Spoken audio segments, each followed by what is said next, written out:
My name is Robert Lemayan. I am from Samburu, Namunyak Conservancy, Sarara Camp. I've been working here for many moons and it's approaching 20 years now. So I've lived all my life here. I'm born and brought up here, so this is home. And can you tell me a bit more about the Conservancy? So Namunyak Conservancy was started in 1995 and it's 850,000 acres of land that is all purely owned by the Samburu community.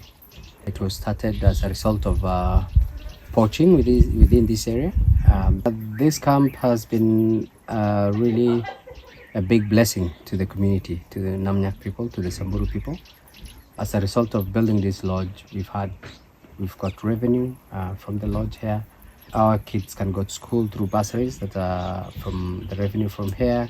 We've had really good security. The community embraces the whole idea of conservation. We know for sure that in Kenya there is about 70% of the wildlife is in unprotected areas, and Namunyak and as well as other conservancies is considered as the 70% of unprotected area. So that is why we, as a community, we really want to protect our wildlife and to be able to have pride in conservation. How does the tourism support conservation in the community?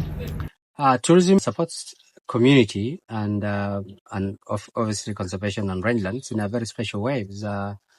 It's one of the key pillars of conservation. If you do not have tourism, you can really not justify the fact that how are you getting, how would the community know and see that there is fruits in conservation? So you need to have tourism brings the revenue to the community so that the community can see that at least after taking care of the wildlife, it's rewarding. So they're getting something out of it. Kenya has got about 42 tribes total, and we are one of the minority tribes, Samburu, but we have got a very, very big land that is semi-arid, and we don't do crop farming. So we are nomadic people, and nomadic means we move, in search of pastures. So we have a very big range of land that we move on and we cover in search of pastures and water. Like how many times do you move? A village could be, on average, in one area for about 6 months, sometimes less, sometimes more.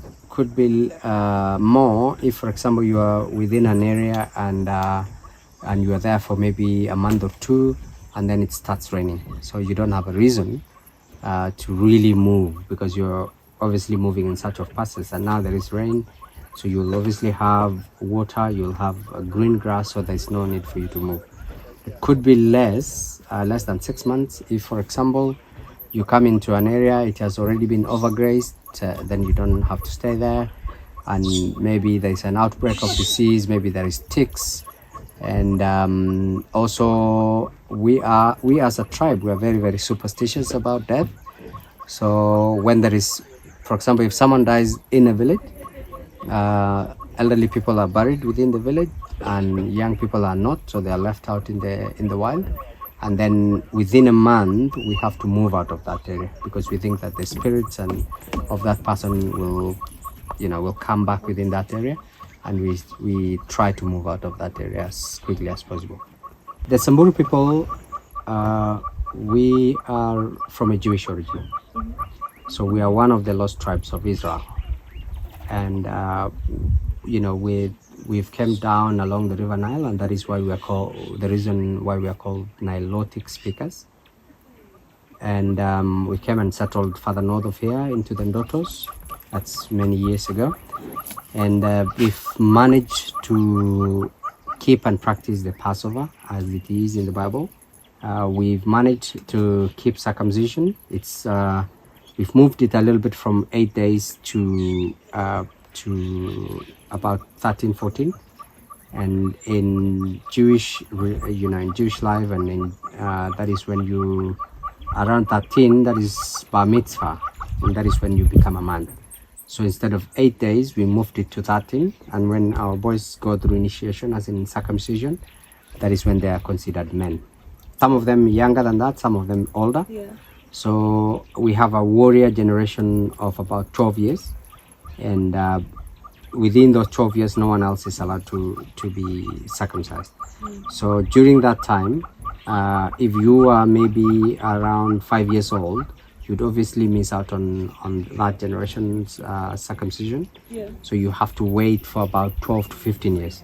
12 to 15 means maybe 12 years if it's if the conditions are right, you know, the rains are right, the pastures are good, the water is good, then you can celebrate, because it's a big celebration for the warrior generation to graduate to the next level, and for the new one to be circumcised and then to become men. However, it could be, you know, 12 years and you are in the middle of the drought, so that's nothing you celebrate then. Then you have to wait until you're about 15 years, then you can celebrate. So you have to wait for the rains, you have to wait for the right conditions, and then you can celebrate. Celebration means there will be lots of slaughtering of cows and goats and camels, and singing and dancing, and then it's like a whole transition from one generation to the next. Do you drink alcohol? No alcohol.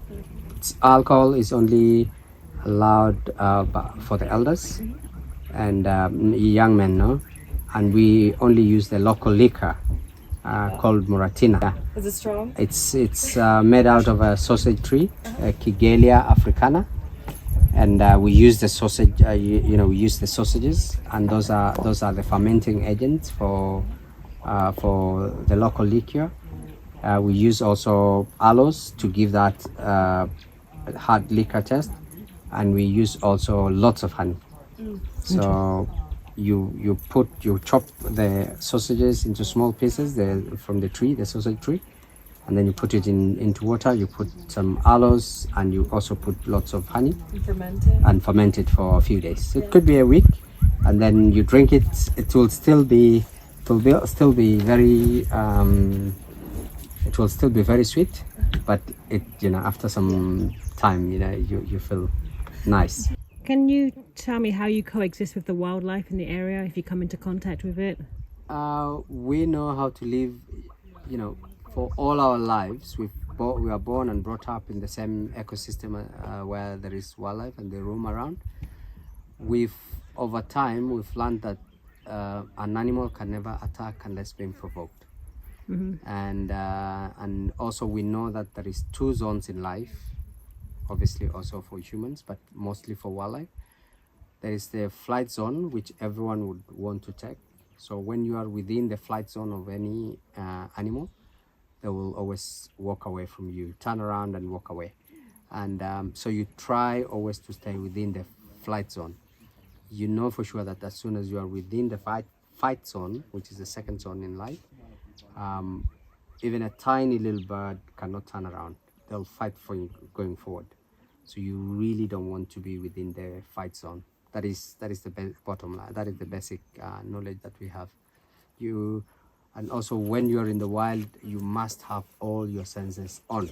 So your smell, your sight, your hearing, it has to be on alert all the time, so that in case you hear something break a tree, you can very easily tell if it's an elephant. Sometimes you smell even elephants from a distance. Sometimes you also have to listen to the birds. There's some birds that will warn you. Birds like oxpeckers, when you hear them, then you know that like 98% that will be buffalo. Birds like goe birds, woodpeckers, they'll warn you that there is an animal, or even sometimes it's a human being ahead of you. So you just have to be very careful, and you approach that area with a little bit of caution, because there's definitely something in there. Thank you.